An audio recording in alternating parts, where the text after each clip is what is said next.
Hi, my name's Jen Lerner, and I'm with Cornell Cooperative Extension of Putnam County. I'm welcoming you here today to our Earth Day Streamathon, which will continue on after we are finished into the evening, where you can have a great screening of a movie as well. So giving people a chance to join on, I just want to say a little bit more about this program. You'll hear from other cooperative extension agencies in the lower Hudson Valley. So please enjoy these different and really very varied experiences.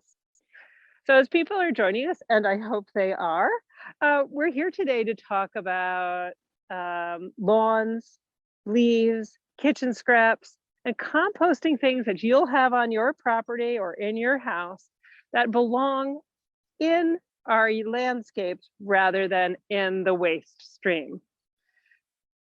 Speaking of which, the garbage truck is going by right now. If you can hear that, it could probably remind you of the different things that you end up throwing out in your garbage. Things like eggshells or cardboard cartons that eggs might come in. Things like kitchen scraps, chopped up bits of the lettuce you're not using, or the ends of peppers, eggplants, off they go into the garbage. All of those things are compostable. And the idea with composting is that you take those waste materials and you keep them right in your own landscape, either using them on your garden, on the plants in your landscape, or just using them as an additive to the land around you. So if you've got things in your landscape, like many of us do, like leaves that fall in the autumn or a lawn that needs to be mowed, let's just talk a little bit about how you can compost those items and keep them right where they started. First off, I want to talk about lawn mowing because lawn mowers use a lot of fuel in and of themselves, and that kind of negates their carbon footprint. It actually kind of negates the benefit they would bring to your carbon footprint. If your lawnmower can be used to do some other great things, why not try to do that? So for example, if you can mow your lawn and return all those clippings directly into the ground, you'll be keeping nitrogen, phosphorus, and a lot of the nutrients plants need right there where the grass needs it. So think about bagging up your lawn clippings and throwing them out. That's taking all of those nutrients and exporting them off your property. With a mower or a mulch mower, and a mulch mower is going to be very similar to any other mower, but it'll have a little door on the bottom like this. And that'll just keep the clippings right in place. You'll see a bagger on my mower, and that bagger is for one thing, and that is for dealing with leaves in the autumn. In the autumn, I take that lawnmower bagger, I run across the leaves that are fallen on my lawn. I allow some of those leaves to disintegrate and fall into the lawn itself and fertilize the lawn. But I take the rest and I add them to this bin here. And all this bin really is a pile of chopped up leaves. You can hear they're crunchy, they're dry, and they're really tiny. The smaller you chop things, the faster they'll compost. So off they go into the lawn. But I have another reason for using them. Every time I take a bucket of compost from the kitchen, so this is material that might include coffee filters, all the stems from the kale salad we had last night, eggs, and even a couple of lightly soiled paper towels. I'll add those to my basic compost bin over here. And this compost bin is really, just a plastic tub with a little bit of ventilation. But if I just add all these wet, sticky ingredients, I will end up with an unattractive smelling sludge. Nobody likes composting that smells like sludge. And that's one of the places that most people fail, is that they add a lot of this stuff from their kitchen. And it's great material to compost, but it needs to be offset with some dry material. And that's where I use those leaves. So I'll dump one bucket of compost like this. It's wet material, wet kitchen scraps. I'll dump one bucket into this bin. And on top of it, I'll throw 4 equal portions of the dry material. So you need a lot of that stuff to a little bit of this stuff. But maintaining that ratio is what keeps composts from getting really stinky and gunky. So that's one of the most regular places that people report failing on their whole compost experiment. So include a fair amount of this dry material. If you don't have a lot of leaves on hand like that, you can also use something like shredded paper. Shredded paper or shredded newspaper really can add all the same carbon that this dry material adds as well. So shredded newspaper, shredded office paper, just avoid things that are glossy or highly colored.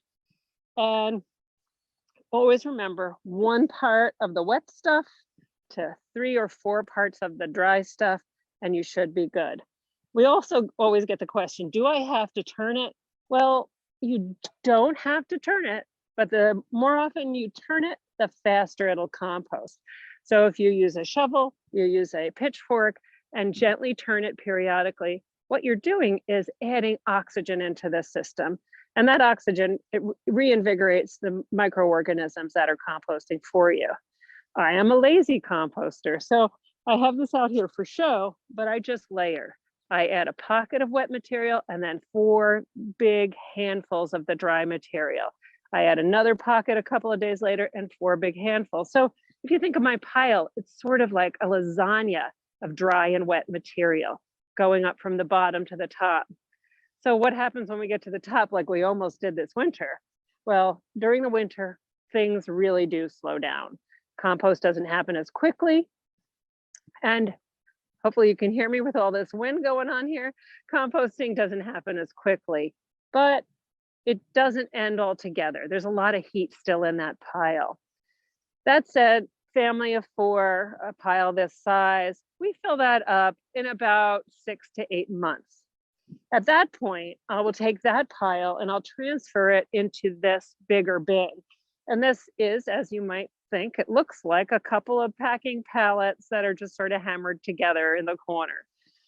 You can also just make a pile in the ground, but hey, these were on the side of the road and they worked out great.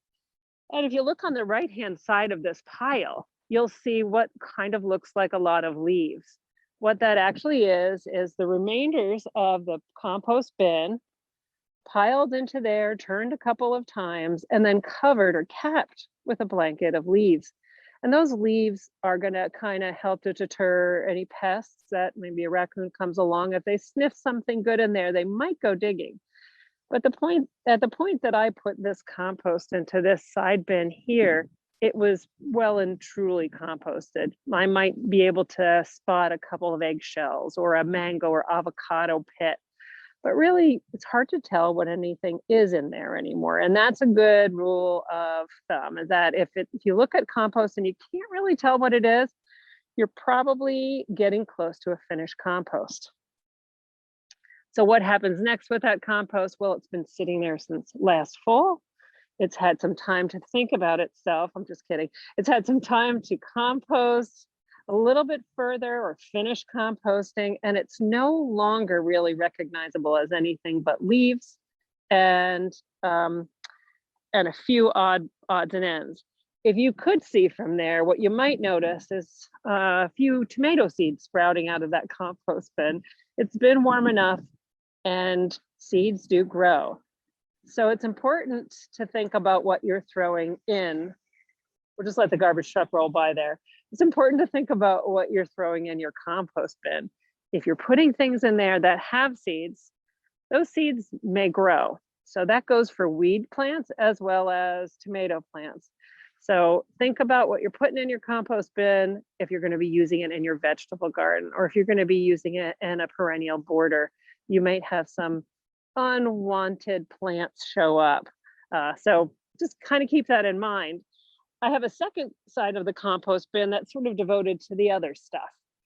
If you have things that are a little weedy and you're concerned about adding those to your finished compost, if you have things that are a little brushy, like twigs, branches, more coarse debris, You can also make a pile of those. I also have a lot of plant trimmings. I'll take the tops off of my garlic in July when it's ready to harvest. I'll just throw those trimmings over there. They're not going to attract any critters. No, they don't smell like food. And I can let them compost outside of the compost bin, out in this little bin here.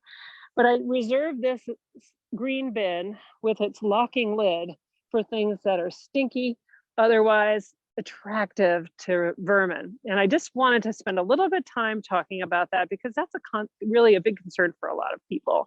Like, what's going to come to eat this compost? Well, if it smells good, something could find it. And when I say good, I mean that in the loosest possible sense. Compost could be attractive to raccoons, skunks, and even bears.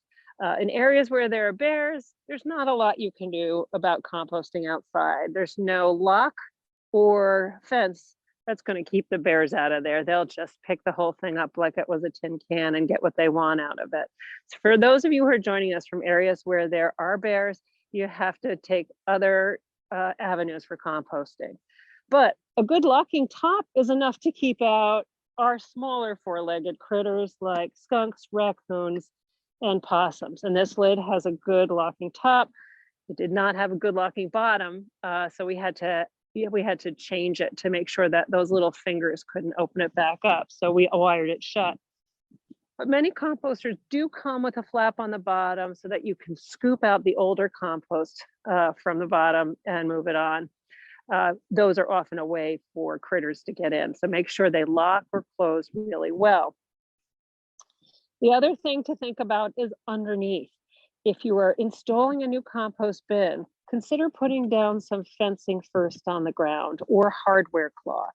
So something like chicken wire, sorry about the wind there, something like chicken wire or hardware cloth is going to help keep critters out from digging underneath. So think about the things that you have in your landscape that might be attracted to the compost. The other thing that helps with the scent aspect of pest management here is to keep a lot of those dry materials added in. The more dry material in there, the less stinky it's going to be.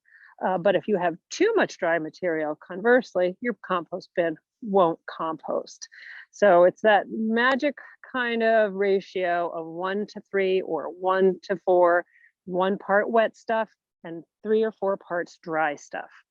And that's an oversimplification of this. And I will just say to you, if you're interested in learning more when we're at the Farm is a Place to Be upcoming program on May 1st, we will have a compost demonstration there and you can pick our brains a little longer. But I did want to really kind of wrap up as we talk about, waste in the waste stream by thinking a little bit more about the materials in our landscape. There's a way to compost all of them. So we talked about lawns, about mowing across lawns and allowing the clippings to sift into the grass itself to really complete the cycle and return the nitrogen and other nutrients right back to the soil. We talked about leaves. In autumn, when leaves fall, we have a mower that can come to our aid to chop those leaves up so they can sift in between the grass blades. We can gather up some of those chopped up leaves and use them as part of your composting system. And if you actually have too many, and you'll be surprised, that one pile is all of my yard leaves for the entire fall. And here comes a garbage truck again. Can't make this up. I think Earth Day, the garbage truck's trying to tell us it's very important what we're talking about here. So that one bin contains all of the chopped up leaves for my yard for the entire autumn. When you chop things up, they take up a lot less space. So I'll fill that up to the top in one fall, and I'll use half of it across the course of the winter as I fill up that bin with wet materials from the kitchen. So leaves, either chop them directly into the ground where they are, and that's fine on your lawn, or chop them up, save them, or chop them up and use them as a mulch in your landscape. And then lastly, kitchen scraps. I just kind of showed you what I had in my bin, but there are some rules about what you can and cannot compost in a backyard composter. Generally, if it rots, you can rot it in there. But we don't want you to add any kind of meat or bones. We don't want you to add any very fatty materials like cheese or even a donut. Donut's got a lot of fat. We don't want you to add that because fats do not decompose very well in a home compost bin like that. And lastly, no animal waste from cats or dogs. Those have specific microorganisms that live in their manure that you really don't want to add to your compost bin. They don't compost well, and talk about stinky. It gets way stinkier if you add those in there. So no fats, no animal products, and no animal manure. Eggshells are whoops, sorry about that. The camera almost blew away. Eggshells are an exception. You can add eggshells in there as well. So are paper towels. Like we have in here paper towels in this compost bin. Lightly soiled, not used to pick up any oil. Coffee filters, they're great. They compost very quickly. And lots of other things. And one of the nice ways of lining your compost bin when you're gonna start a new bin here is, or a pail, is to take your old egg cartons, crush them and line the bottom of your compost pail with them so that when you dump them into the bin, they'll help empty the bottom cleanly, and you don't have any looky stuff on the bottom stuck to it. And they decompose really beautifully in a very short amount of time. So kitchen scraps, lots of different kitchen scraps. And if you have questions about how to compost things like trees, and there's a great compost method for composting whole tree trunks, branches, and a number of other larger kind of things, including animals. Animals can be composted in a specific way. So if you happen to be a farmer listening to us today, you probably know already about mortality composting. So animals can be composted safely on site with some precautions and some materials, and we can help you with that as well. And as I mentioned earlier, if you have questions for us, you can visit with us at the Farm is the Place to Be, which is at the Tilly Foster Farm in Brewster, and that will be May 1st. Check out our website and sign up for a slot. We also have a horticulture hotline and diagnostic lab you can call. So if you're running into a composting problem, you can either call or email us and we'll try to talk you through. If you would like to email us, it is at mastergardener.putnam@gmail.com. And that's mastergardener, one word, .putnam for Putnam County @gmail.com. And would love to help you troubleshoot any problems you've had with composting and help you dream up a new composting scheme for your landscape. We'll even talk to you about vermicomposting if that's something you're interested in learning more about. So with that, I would have spoken a little bit longer, but my hands are really cold. And Mother Nature has thrown us a curveball here, but I think we kind of covered what we needed to cover in terms of keeping carbon on site. Keep all of your biodegradable material on your property where it can degrade. That helps to reduce the carbon that ends up in the waste stream, or compostable materials that end up in the waste stream. And you're keeping it where it's made. So you're returning the nutrients and cycling the nutrients back into the soil where it came from. And I hope this gives you a little bit of encouragement. This isn't a fancy compost setup. It's the backyard, literally a backyard compost setup. And it was cobbled together over years. And probably the single most expensive part of the system is buying a composter, about $100 or less. Sometimes municipalities will offer them as a group price. So look for those offerings in your county. Actually, I forgot one thing, and that is, why do I compost some things in an open compost bin, some things in a closed compost bin? And again, it's mostly about critters and what they will be attracted to. So whenever you're doing kitchen scraps, figure out a way to cover it. Whenever you're using yard waste, you don't usually have to cover it. So with that, Kathy, is there anything else we want to add? No? Okay. Well, I want to thank you for joining us and continue on with our live streaming events today. you can find them through Facebook. Is that right? You can nod to me if it's through Facebook. So they'll be popping up throughout the day, culminating tonight with a film about plastics and how they are part of our waste stream.